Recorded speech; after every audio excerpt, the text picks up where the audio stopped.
Okay, well, thank you all for coming. I'm honored to be invited to come and make a presentation for your group. What I'm going to show to you, I find it helpful when I see other artists present something similar, or at least get a little peek of how they evolved as an artist.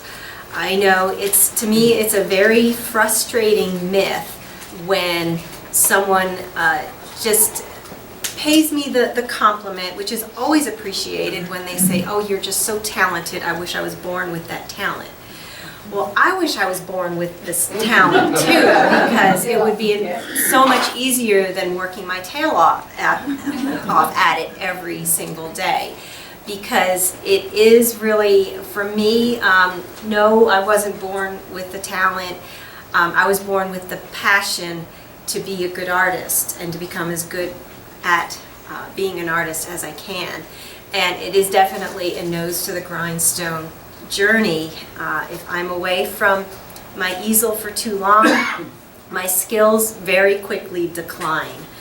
To me, it's just like being an athlete.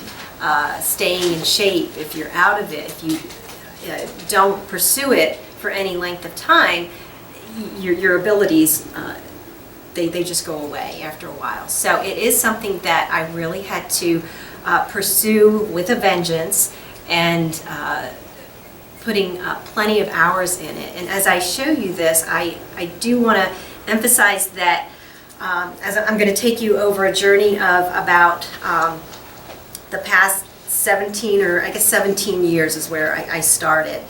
And there's a certain point, and it's pretty much when my son started going to school for a longer day, which very simply means I had more time at the easel. And before that, I was busy with an infant, and before that I was busy working full time and squeezing in painting time wherever I could, like many people do. But to give you a little bit about my background, probably when I was in my early teens, I just began liking art class in school. I began enjoying just drawing on my own. I had a grandmother who was an artist, but she never saw that I had any particular artistic talent, and she was actually a pretty good artist. And it was just something I pursued on my own. And then by the time I got to high school, I tried to take all the high school art classes I could. I started taking classes outside of school, and really it just progressed from there. I decided I wanted to do something in the art field as a career.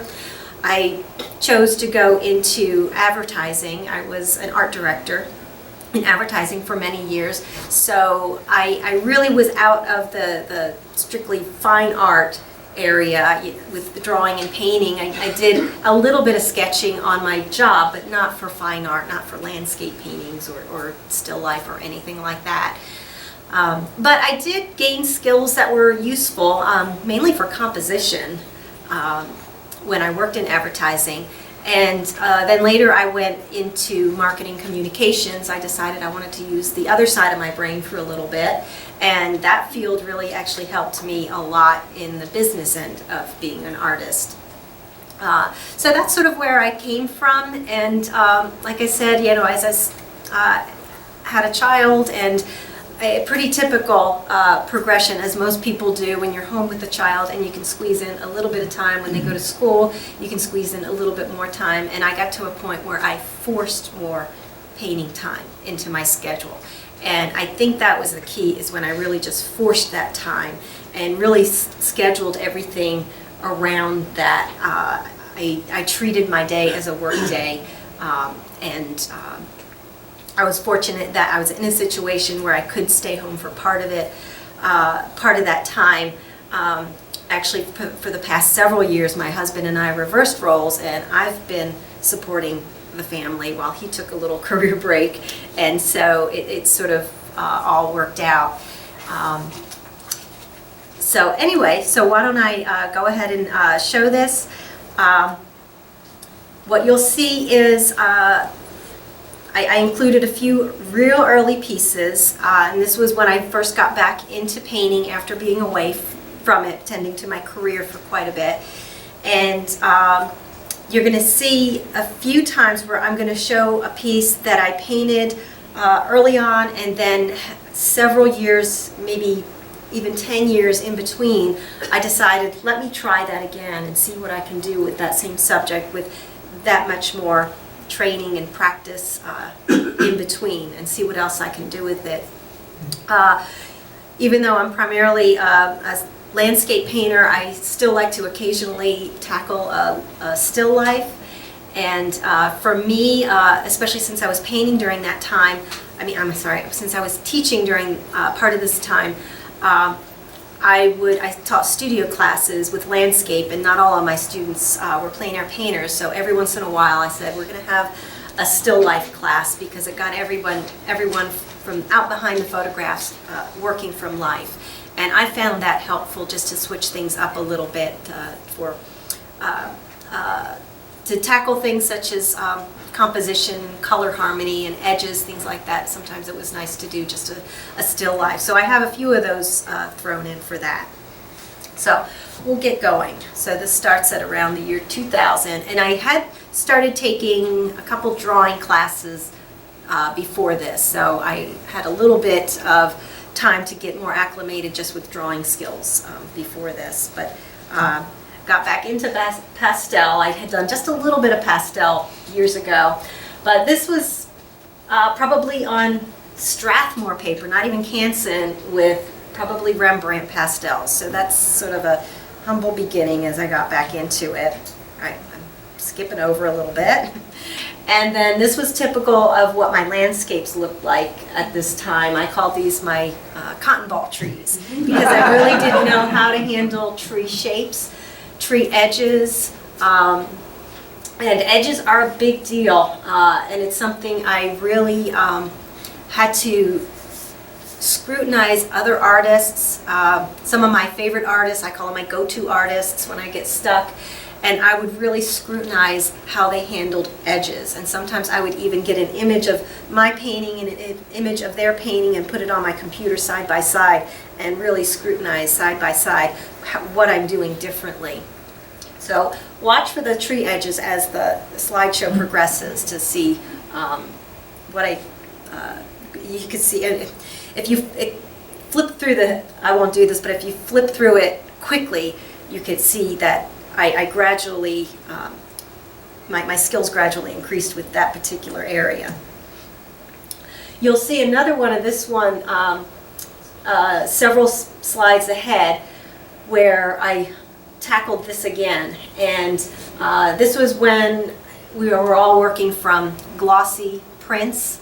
And if you've worked from a lot of glossy prints, you know that it really throws your darks into just pure black, where it's hard to really make out what image is actually there. So I had to just guess at what was there. Well, one day in my studio, I was looking at this painting. I still had it, just in a little frame on a wall in my studio. And I was looking at it one day and decided, I now know how to solve that dark strip at the top. So in several slides ahead, you're going to see this again.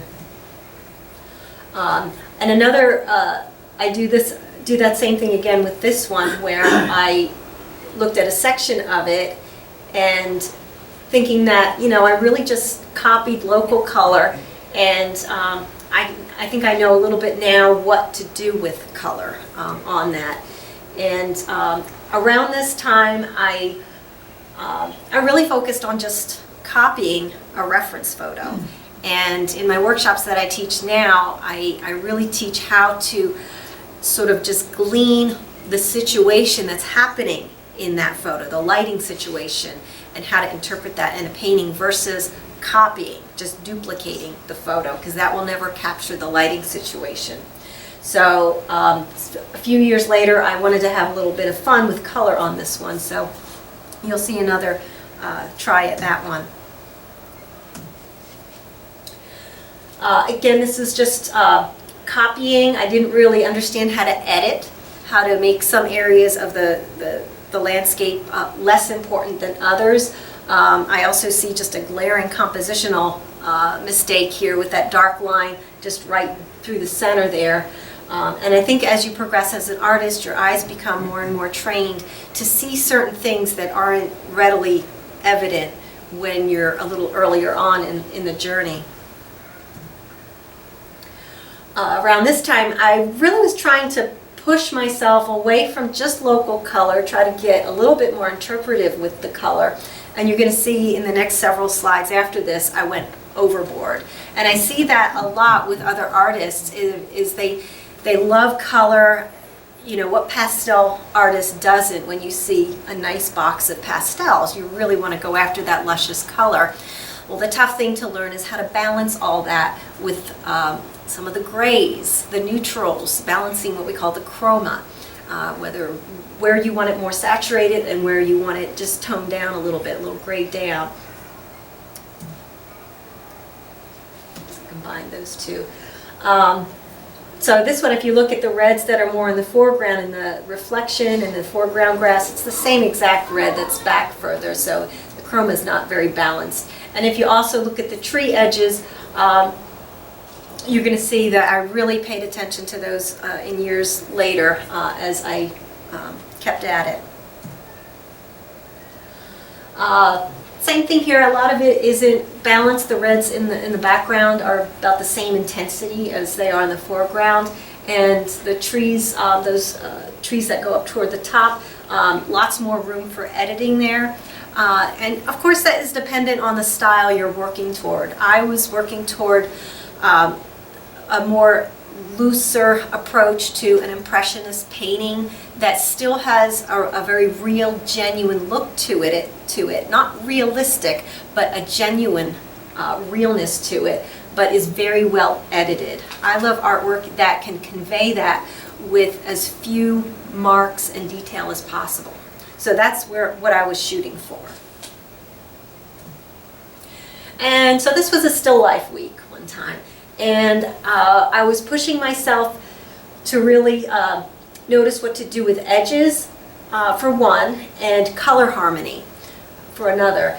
And on this one, it was a piece where I thought I still need to clean up some of the edges. And then I came back the next day and looked at it and said, if I do that, it's going to be much too tight everywhere.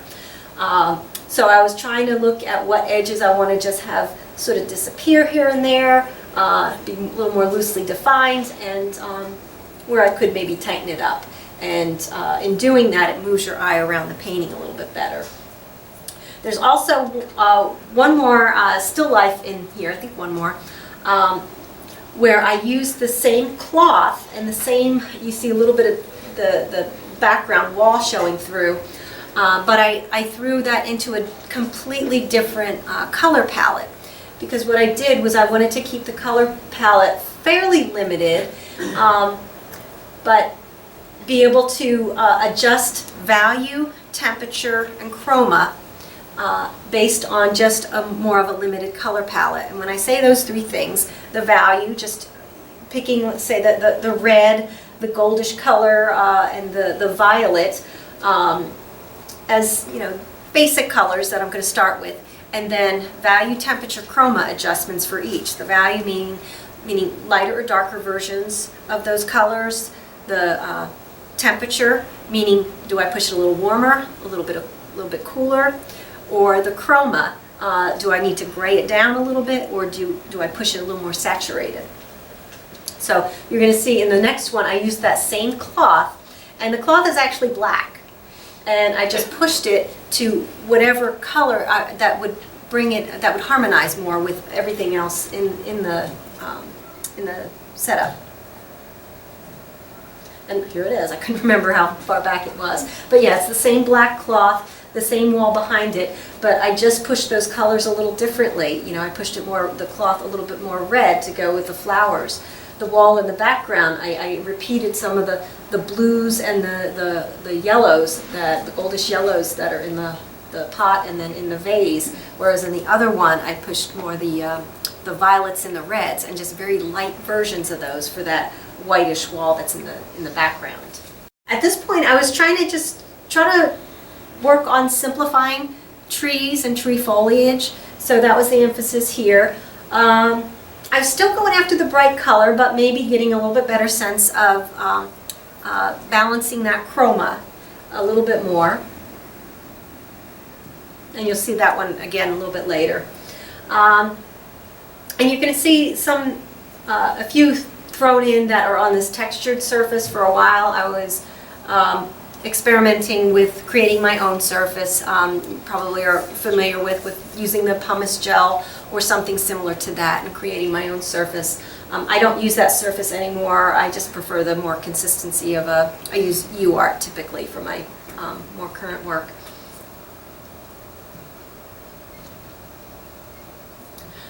A few things I was really trying to focus on around this time was I was trying to play around with more dynamic compositions, playing around with proportions, the large shapes to small shapes, proportions, and moving things around within the compositions. I found that marsh scenes were a good subject to learn that with, because you can more easily manipulate marsh scenes and kind of curve or shape the width of the water going through.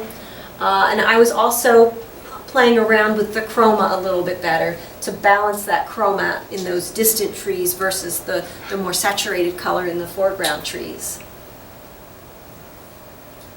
And same basic idea here. I was really trying to push myself to pick just a few colors to start with and then branch out from there, adjusting value, temperature, and chroma. And in this particular one, the composition I ended up with ended up being very different than the original photo. And on this one, as I look back over my reference photos of where this probably came from, I can't even find what photo it was from because I moved it around so much and really tried to teach myself to be in control of the composition and not let my reference photo be in control of me and how I approach the painting. Really pushing myself to simplify a lot of things, both the detail and the color palette, just trying to be more in control of what I wanted to do with the color palette, and again, branching off from there, and just trying to really push myself to simplify tree foliage. So also looking at the positive and negative shapes of the tree, and those sky holes coming through, and figuring out how to simplify those. And this is one example of where I cropped into a section of a previous painting I showed you and really wanted to totally throw out the local color just as an exercise and pick the colors I wanted to use and branch off from there, adjusting value, temperature, and chroma. And so it was based on just very literal local color when I first tried it. And again, this was just an exercise for me to really understand the situation, the lighting situation, the light and shadow happening in that particular landscape, and base my decisions on what I saw happening as far as value, temperature, and chroma.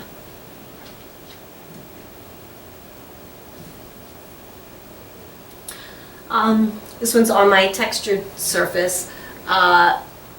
Again, trying to simplify the positive and negative shapes within the trees, although when I look at this one now, I would say some of my negative shapes are a little too equally sized. And it's funny, every time I give this presentation, I always see something else that I can critique myself on. But again, trying to find my way through balancing chroma with some of the distant trees, and they're just the same color wheel colors, the same hues used in the foreground, but again, lighter, darker, warmer, cooler, brighter, duller versions. And if this one looks a little familiar, this is what I ended up doing with that background of one of those first slides I showed you. And I decided that strip at the top that just went black on me from my old glossy photo, I realized that the painting just needed to breathe a little bit. I needed to have a way to bring the viewer further in because that wall of trees just stopped the viewer right there. And I wanted to invite the viewer further into the landscape, so I knew I needed to open things up a little bit. And so that's the difference between the two. And if you've never tried that, and if you've been painting for a long time, I encourage you to try that. Give yourself that little exercise to just see what you can do differently with a subject, with the same subject you painted many years ago, and challenge yourself to see what you can do differently with that many more years of experience painting. Pushing myself even a little bit more with composition. Again, I mentioned proportions, and proportions have become a big deal to me with composition. And looking at not in terms of subject matter, but the shapes. And I think even in this particular subject, in my original reference photo, I don't think it even had little mountains back there, or maybe I took that from another photo, I can't actually remember. But it makes a difference to have that difference in size proportions of those little mountains just hinted back there, with the long shape of the landmass and then the path going upward to it. And each of those are broken down just a little bit more with, say, the shadows and the lighting situation that's happening there. So I really like to, every once in a while, look at landscapes that might lend themselves a little bit to a more dramatic composition, dealing with large to small size proportions. And when I do this, if any of you are familiar with the rule of thirds, where you want to do it along, where you divide it into the thirds, if you look at this, I cheated that a little bit. And sometimes I'll do that on purpose just to get that size proportion difference of one shape that's really big to another shape that's really small. And in order to do that, you have to kind of push that rule of thirds a little bit. And like I said, I don't do that with all compositions, but just when the subject matter lends itself to that. I was doing a lot of teaching around now, and I wanted to do a class on edges. And when I would teach, a lot of times I would, and this is when I taught local classes. I did weekly classes for a long time, and then later some just monthly classes. But I would come up with a very specific topic, and I would choose my topic according to what I wanted to push myself to know a little bit better. And if you've ever heard, if you want to learn something really well, what do? You teach it to somebody else. And hopefully you know it well enough to teach it. But in this case, I thought I would do a class on edges. So I wanted to do a subject where I had some opportunity to exaggerate hard and soft edges. And I'm not normally a finger blender. I don't do much of that, but I'll every once in a while use my pinky finger to soften an edge just a little bit. And so if you notice, there's a pretty clear contrast between the softer edges and the harder edges, like on the tree trunks. I really was very deliberate from where I wanted those stiff, crisp edges, like on the tree trunks on the left, and then further back in front of the little white structure. I really wanted those to be nice and crisp, but I then chose other areas, and even in the grassy areas where some of the strokes are nice and crisp and fresh, and other strokes are more subdued and softer. So all of those were very deliberately chosen. With snow scenes, and I did a presentation on snow scenes earlier this week. If you've ever taken a photo of a snow scene, they're difficult to photograph because normally your snow area just goes white. All the information in the photo just gets sort of blown out. These days, if you're pretty adept with Photoshop or something similar to that, it's nice to have that as a tool. Sometimes you can bring back a little bit of that information. And in this one, I was able to bring back a little bit of the information down in the snow. And I was really pushing myself around now to really understand color temperature. I could always understand value pretty well because I did a lot of drawing when I was younger, but seeing the warms and the cools was something that stumped me for a long time. So I really pushed myself to see what was catching, maybe just the way that the snow sort of tilted this way and that was sort of bumpy. Is it catching a little bit more light? And even though it's cloudy and it's a cloudy scene and very subdued, there's still light. Otherwise, it would be looking like nighttime. So if it's catching a little bit more light, if it's shifted this way, a little less light this way, so it's going to be warmer or cooler. and just using same value color choices to get the warmer and the cooler will get the effect of that snow that's catching that little bit of subdued light. And so that's how I approached it. I also wanted to learn how to simplify trees, since I like snow scenes, and most of my snow scenes at this time came from Minnesota. I didn't live there, but I would travel there a lot. And that was something that was very confusing to me. How do I get this mass of stick trees, but yet I want to be more of a loose impressionist painter that doesn't paint every detail. And so if you squint really hard at this image, and you can see I pretty much blocked in that one big dark shape. That was all one shape blocked in, and that was the foundation that I worked on. And then I pulled out some of the more specific trees, being picky and choosy with pulling out only the detail that I needed. And so that was something that I worked on for quite a while, trying to learn and really scrutinizing other artists, my go-to artists, and how they tackle this type of subject matter. And so edges along here, if you look at that very top edge where you see the sky, those edges are all set up right from the beginning in the underpainting. And that's something that I struggled to learn how to set all that up, and I learned how important it is to set it up from the very start in the beginning of the painting. And around now, my son was in school for a full day, so this is more time at the easel, and again, I forced more time in, so it was just a matter of, more hours at the easel, and you can better tackle the things you want to learn. This is one that you saw earlier before. It's done on Canson, that's why it has a very different look, and I don't normally use Canson, but I was teaching a private class for a student who only had Canson with her, so I went in my closet and found a piece of Canson paper, and what we were focusing on is simplifying tree masses into more simplified shapes and just pulling out some negative spaces from that. And so that's the original one, just tackled a little bit differently, but still sort of blocked in the same way.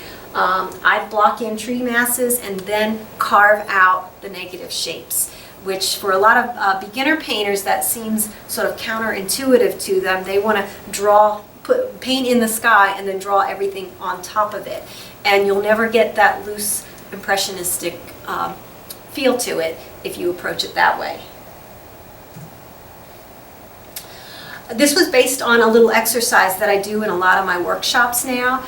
And when I wanted to learn how to really minimize the amount of marks I use on a painting and really keep my mark making very economized, I'll do this little exercise with myself or with my students, and I force myself to do a painting. I'll do a little maybe 5x7 or 6x8 painting in about 75 strokes.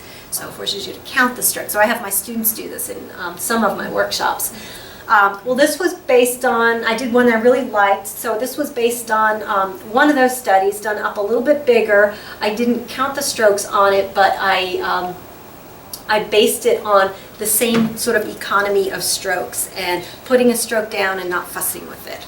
And it's done on, this one is done on the Lacarte paper, which if you're using just a minimal amount of strokes, tends to show marks on a pastel paper real beautifully. On this is back on my textured surface, so it looks a little bit different. And since I, at this point, hadn't made many trips to this part of the country, this is Arizona, so the Southwest did sort of stump me a little bit, and it took me a while to learn how to handle those mauve and pinkish colors that you sometimes see in the desert. And what I realized is, again, I was still having trouble with chroma, and I was choosing colors that were too bright. So I went and studied a lot of the people who live out in this part of the country and paint it often, and realized I needed to break out that box of grays that I had put away for so long because I didn't think the colors were that pretty, because they're gray.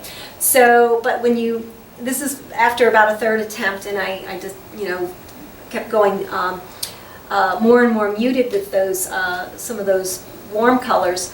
But I felt like if I wanted to pump up the color in the shadow, I had to have what was next to it a little duller. So it was a good little exercise for myself to do that. This one, for some reason on the slides, always the shadows go really dark. It's not quite that dark. But sometimes I would myself or with students do a little exercise where we work from black and white photos. It's a pretty common exercise. And that way you're not a slave to copying the local color. In this case, it was just sort of a lot of green grays and really dull colors. So you just flip it to black and white, come up with a color palette and just base it on, you know, the light and the shadow, where you want the warms, where you want the cools. And so it's a fun little exercise. I was trying to push myself to keep as limited of a palette as I could on this one. So I really limited it quite a bit and just picked a few colors and then picked some lighter, darker, warmer, cooler, brighter, duller versions of that. And I really wanted to focus on the front side of that little barn there. And so it gave me a nice opportunity to saturate that color, you know, alter the chroma just a little bit and have fun with that one blue that I had in the painting. This one's still photographing a little, reproducing a little bit dark, but again, another one from a black and white photo. The local color in the photo is actually pretty uninteresting. So I just based it on the light and dark where the sun's hitting.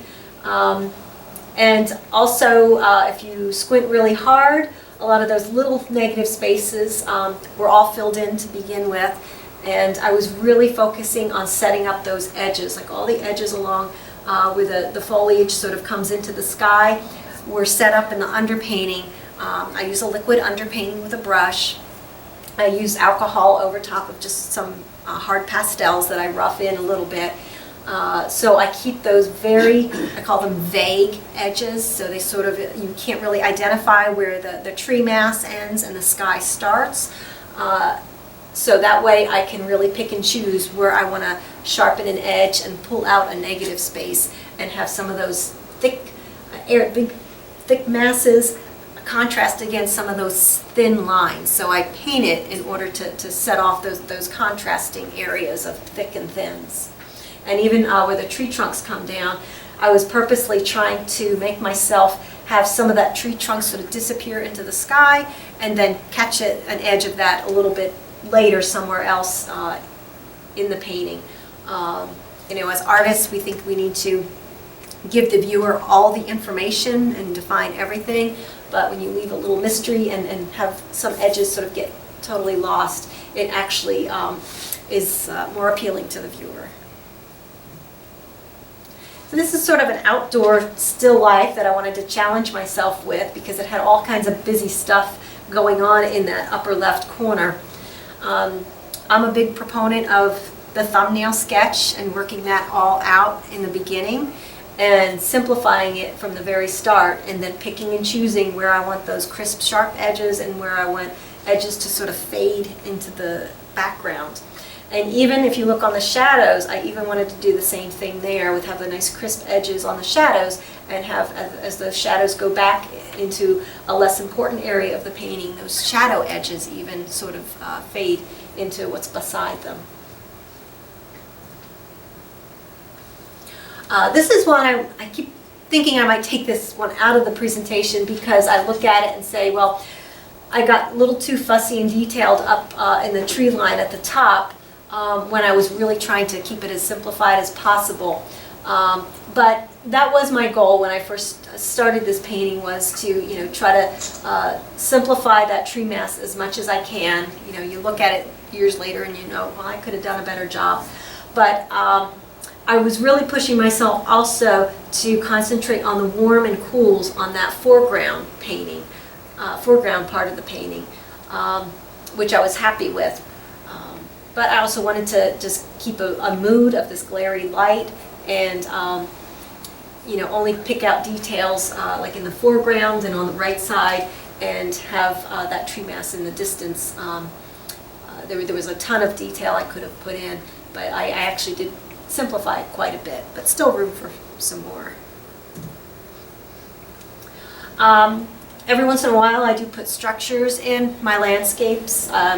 I keep saying I want to do more, I just haven't come across any good ones.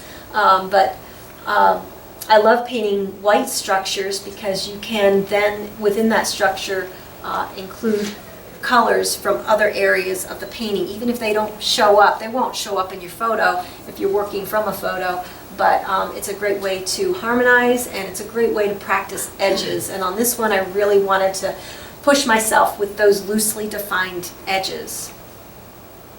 And also, you know, on a piece like this with the foreground, I really wanted to define as little as possible in the foreground so that when I did catch some edges in the structure, it was then the structure that kept more of your attention.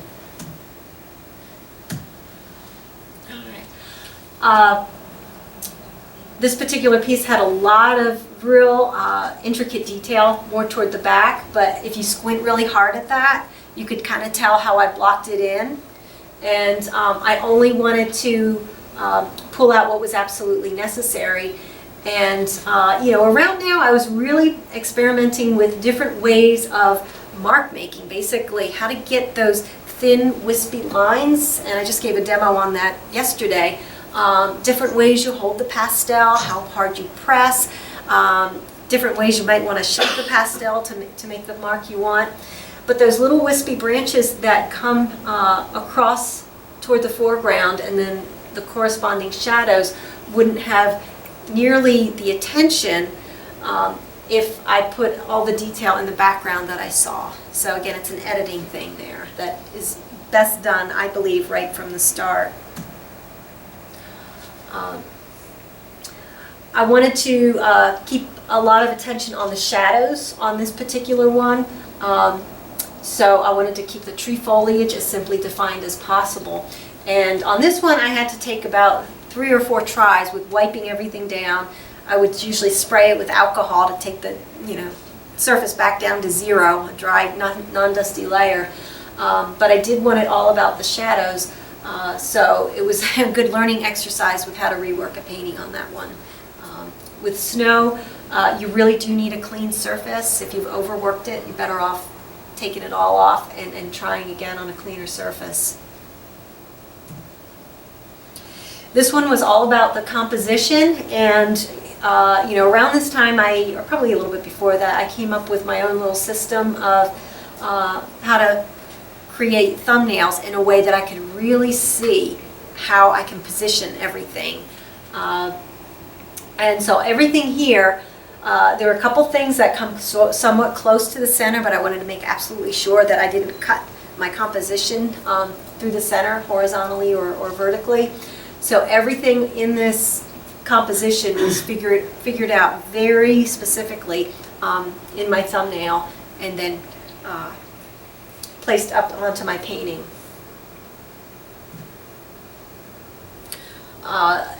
Little bit different composition for me. I wanted to use more of a dramatic composition like I mentioned before. And it presented a color harmony challenge. If I use a real saturated color somewhere sort of up in one part of the painting, I do like to repeat it somewhere else. And when I looked at my photo that I was working from, I really didn't see that saturated blue anywhere else. But I did see wetness in the rock that just showed up kind of whitish in the photo. So I thought, well, if I can just sort of use that to repeat that sky color, and it'll go a little bit lighter value than the dark part of the rock color, but it'll sort of pick up a reflected sky color, that would work. So I was really playing around with how to create the effect of what was happening in the photo without copying the photo.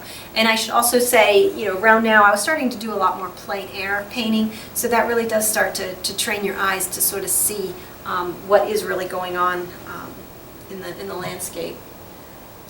This is actually one of my little count the stroke exercises that I do in my workshop, so I thought that's sometimes fun to show how that comes off. So this was done in probably 75 strokes or maybe less than that. And I wanted to challenge myself with doing something in particular, and so I made it a class exercise. And I came up with a little series of classes that I called Up Close and Personal, where I wanted you to work from a typical photo you've used before, but crop way, way, way, way, way in to some little intimate part of the landscape scene that maybe nothing really super exciting is happening, but you at least have maybe a light and shadow pattern to sort of sink your teeth into to make a painting out of. So this was part of a much larger scene. It's a big lake that goes way back, and there's lots of trees and other structures back in the distance. But I wanted to make it about this little tiny little tree, little clump of tree with lots of little trunks coming out of it, and just the little light and shadow pattern coming out of it. And if you squint at it again, you can see the abstract design that I initially blocked in to start with. So that way I could keep all of that area. It's just grassy, marshy area going back into the water. But if I made that all linear, it wouldn't allow you to see the special stuff that's happening with the light and shadow on those little skinny tree trunks. And then this was another one. It was actually a huge lake with stuff going on the other side of the lake and on either side, but I decided to make it about just the base of the little grasses coming out of the water and how the light was hitting it, and then playing around with the positive and negative shapes both within between the grasses on top and then their reflection down in the water. So I know you all like to paint these large vistas sometimes, but sometimes the best paintings could be just a tiny little part of that. And it tells you a lot of times it's just all about the shapes, the composition, the edges, and all that versus the actual subject matter.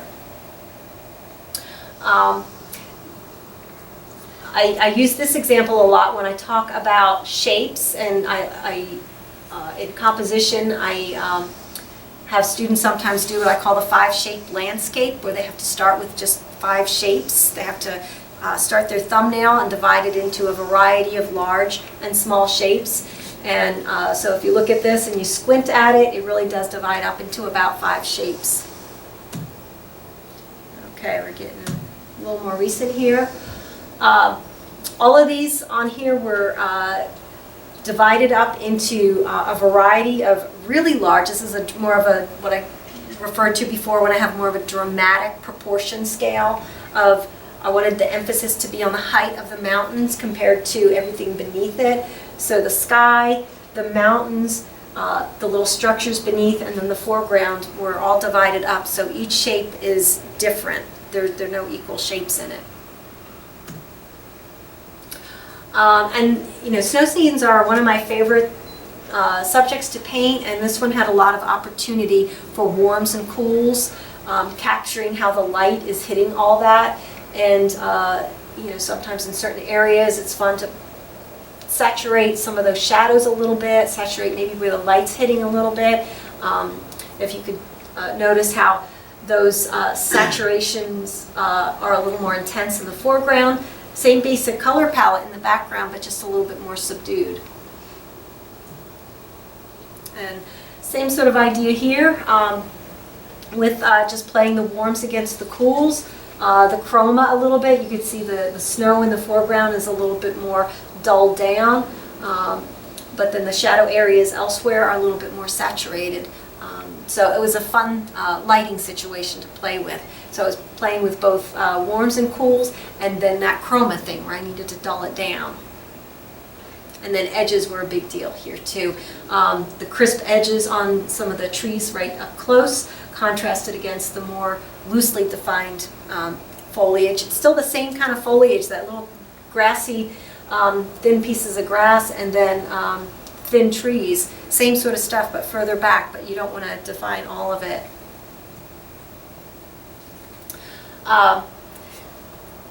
This is a sort of a favorite lighting situation that I sometimes like to work with, so sometimes I sort of look for that when I'm contemplating a painting, where you have just a small area of a sunlit landscape way in the distance, but most of the landscape in your composition is in shadow.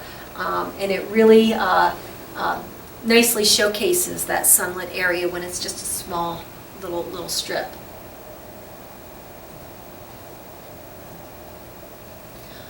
Um,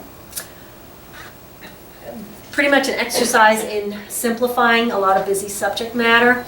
And I remember I played around with this composition quite a bit because what I had in my photo didn't really look like much of anything.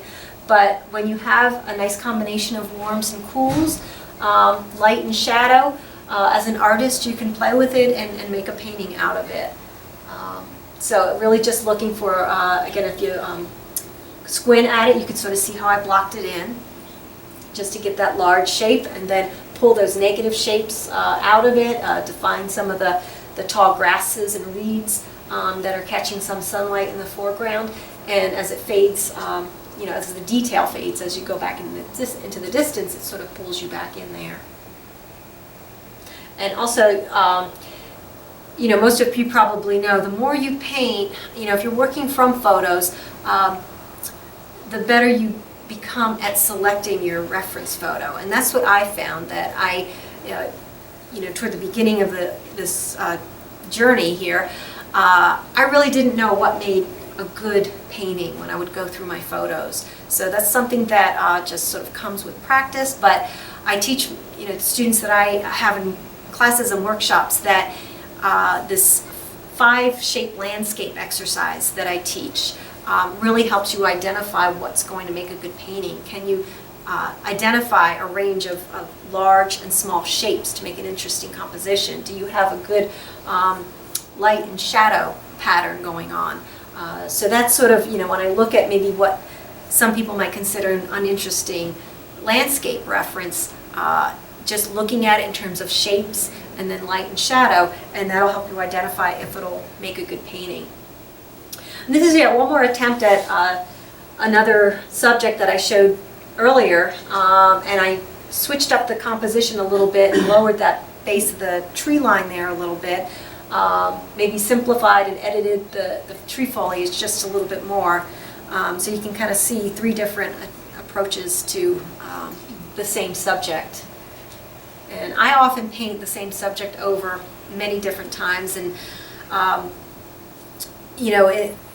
I guess several years before this point in time, I started painting in oil, and I have another presentation that I show sometimes that includes the oil.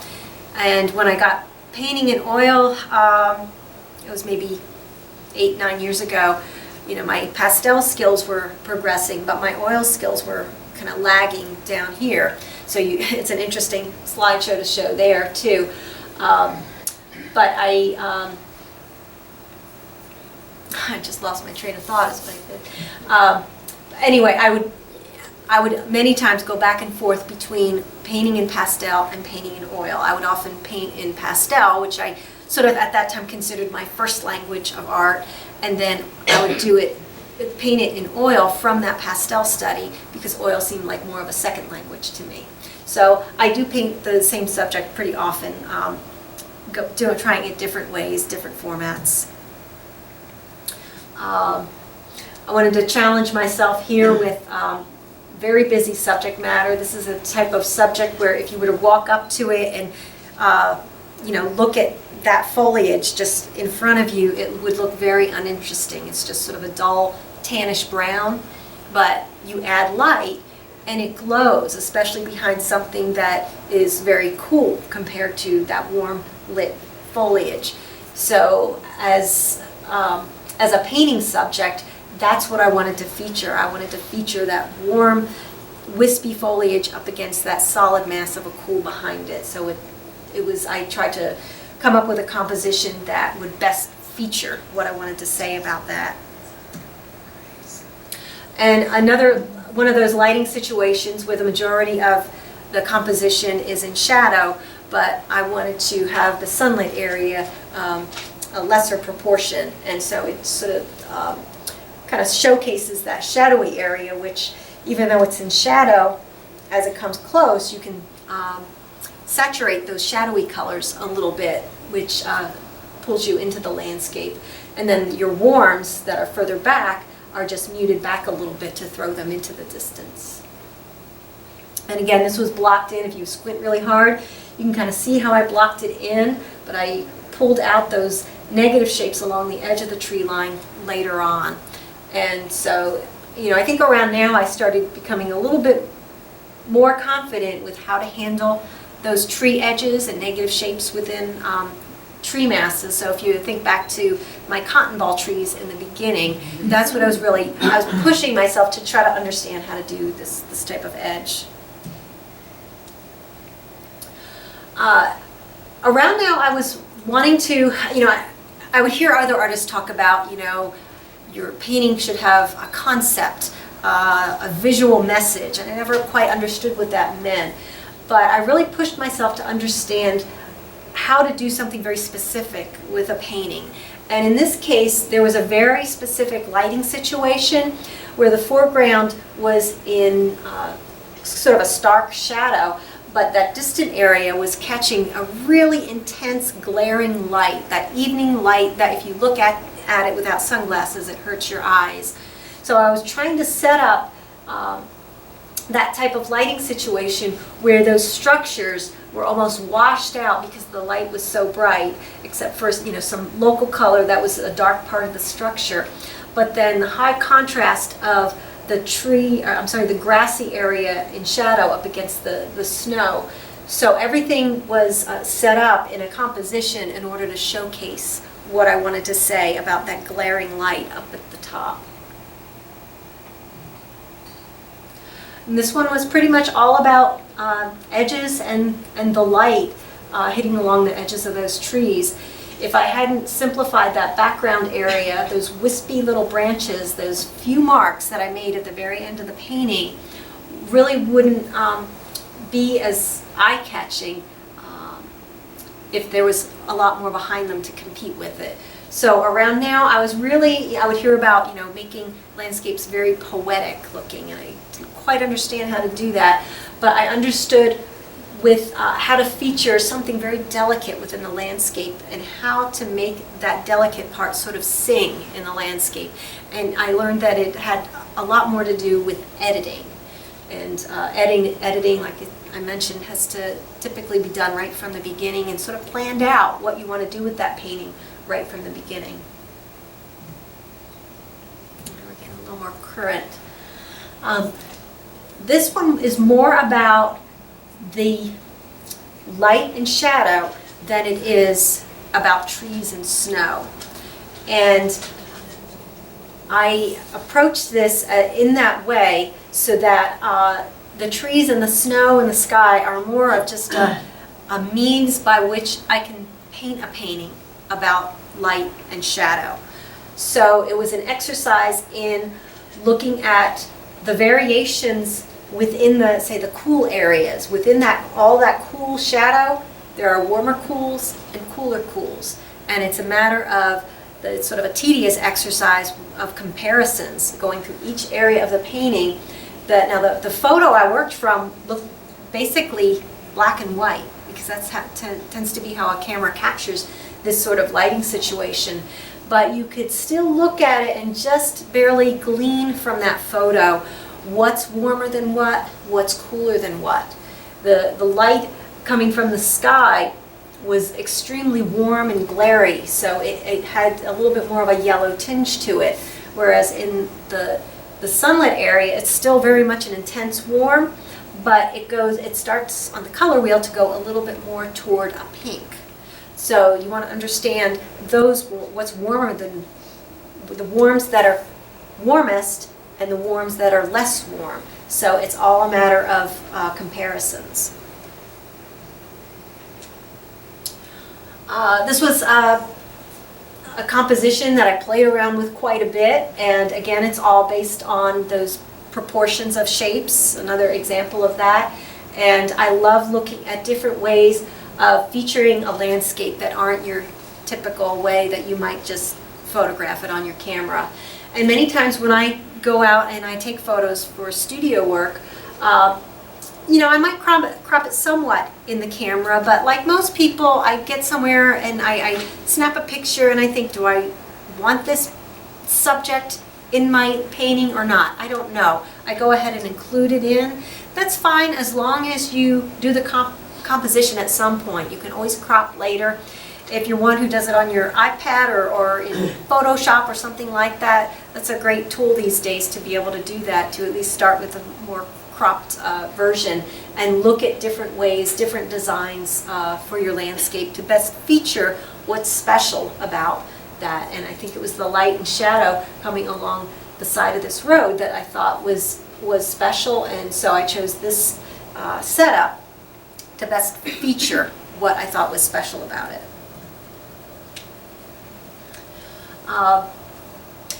This was edited in such a way as to feature the edges and textures of sort of the rocks and alongside this cliffside here.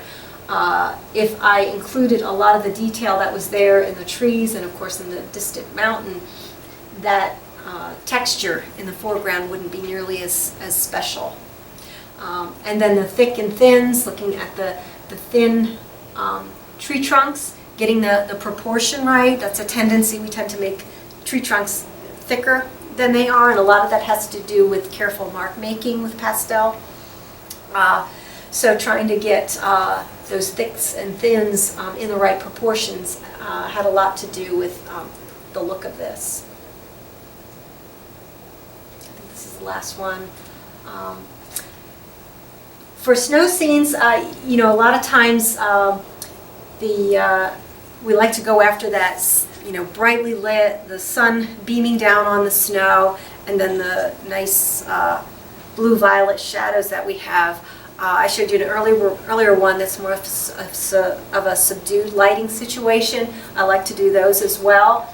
This is a lighting situation that's just beyond when the sun's going down. So the water still has a glow to it, and I just happened upon this area one time and really loved the contrast of the bright, saturated, warm, the glow in the water, up against the more muted chroma of the snow next to it. And I thought that created just a nice contrast. And so I built the painting idea around that, setting it up in such a way that I could put those contrasting temperatures and chromas next to each other.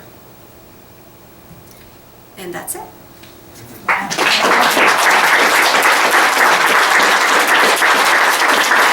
Any questions? Yeah? Yes. All right, but let's take mid-painting, your marsh painting there that's on the screen. Okay, divide that up into 5 shapes for me, please.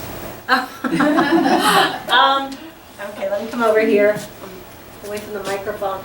What I would do is I would connect a lot of this down and through here, like this would all be connected. These negative shapes wouldn't be there. And you know, I don't know specifically how I may have done that. Who knows, I may have just connected this whole thing here, and then this would be one shape. And you know, I probably connected a lot of this in through here, and then the water was probably carved out a lot of it, and you know, maybe some of this may have been like a shape just like that. I don't remember exactly how I did it. There's typically not one, you know, correct way to do it, but as you figure that out in a little thumbnail, you try to figure out a design that has just the most eye-pleasing abstract pattern to it. And so that's basically how I approach it. All right, So- what about the bottom one, just briefly? This one here? Yeah. Let's see.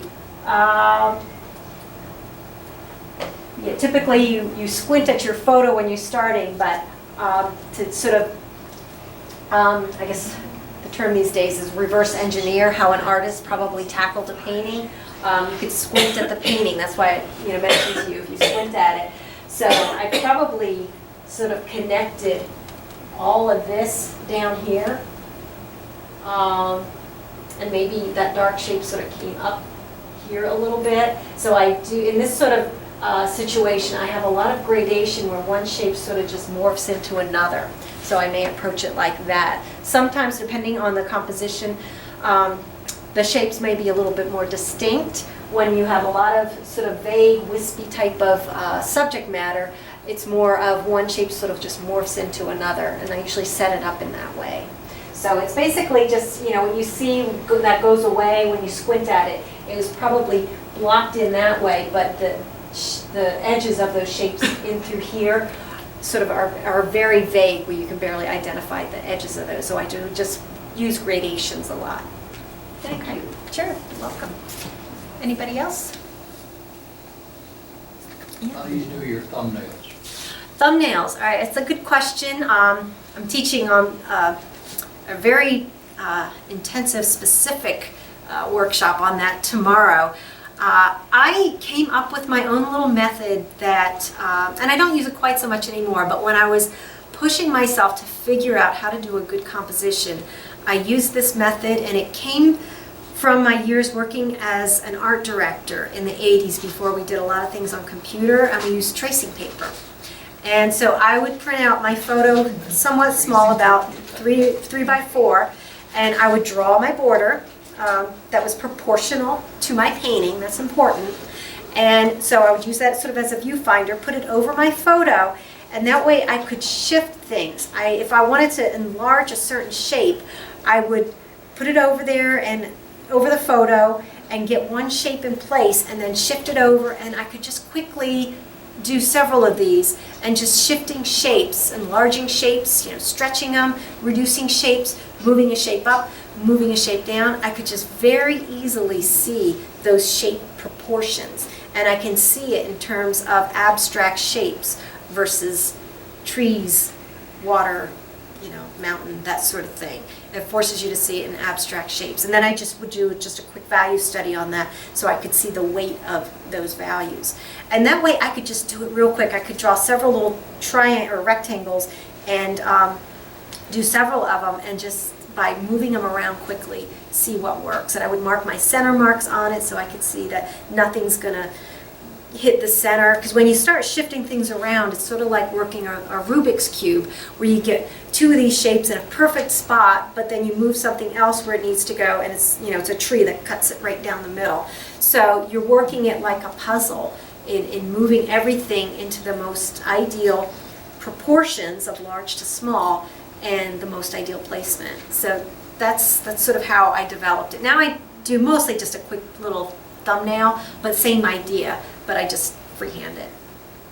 But I find in workshops, since a lot of students won't take the time to really figure it out because they're not sure what exactly they're figuring out. And I can identify that because I was there too. I didn't really understand what I was trying to figure out in a thumbnail sketch. I would just look at my photo and say, I like my photo. I'm just copying the way it is. So, but understanding those shape proportions, the large to small shapes, and exactly where you're positioning them within your composition. I find when I force students to do that, to put the little rectangle as a viewfinder over their photo and move things around, they better understand it versus if they were to just freehand it. Are you still doing a lot of plein air painting? I do. I actually do quite a bit. And when you're out plein air, are you still doing your little thumbnails and I some don't. sort of- Sometimes I do, sometimes I don't. I actually paint more in oil outside than I do in pastel. And with oil, since I tend to be a slow painter, so by the time I fuss with the thumbnail, the lights change too much. And on a canvas panel, it's easy enough to just try a little sketch and wipe it down if that's not working. With pastel, it's a little more difficult to just wipe it off and once you have your lines there. So sometimes with pastel, I will just do freehand a little quick thumbnail in a sketch pad. Do you use some sort of viewfinder? I do. I use that little something? view catcher where you can put it to your size. You mentioned you brush on the underpainting. I do, yeah. What do you brush on? I use just rubbing alcohol. Sometimes in the studio I'll use Gamsol, but that takes a little longer to dry. But I do a lot of demos for workshops, so the alcohol dries nice and quickly. And I like the effect I get with it. And I use, usually like for an 11 by 14 size, I'll use like a number 12 bristle brush. I like a stiff bristle brush. I know a lot of artists use it more like a watercolor approach with a softer brush, but I like a bristle brush. And I just sort of, I use a drippy approach where I do one section and I just sort of coax the alcohol over top of the pigment, over just new pastel. I use about 4 colors of a new pastel colors. So it's a hard pastel and a very light coverage. And I just let one section sort of drip into the net so I can create those vague edges. I don't use a paint by number approach. A lot of times the dripping makes you nervous and you think, oh, it's this section's dripping into this section. But that'll create stiff edges, especially if you have these wispy trees with wispy tree foliage. You're going to create just a very harsh, stiff edge. So I like those drips to set up those edges in that way. Anybody else? How large are the paintings that you were showing them? Anywhere from 8 by 10 to 24 by 30, with probably the majority being between, let's see, the pastel, 16 by 20 and 11 by 14. My oil work goes a little bit larger. Pastel, I typically cap it at 16 by 20. Usually, some go a little larger. Done? All right. Thank you very much.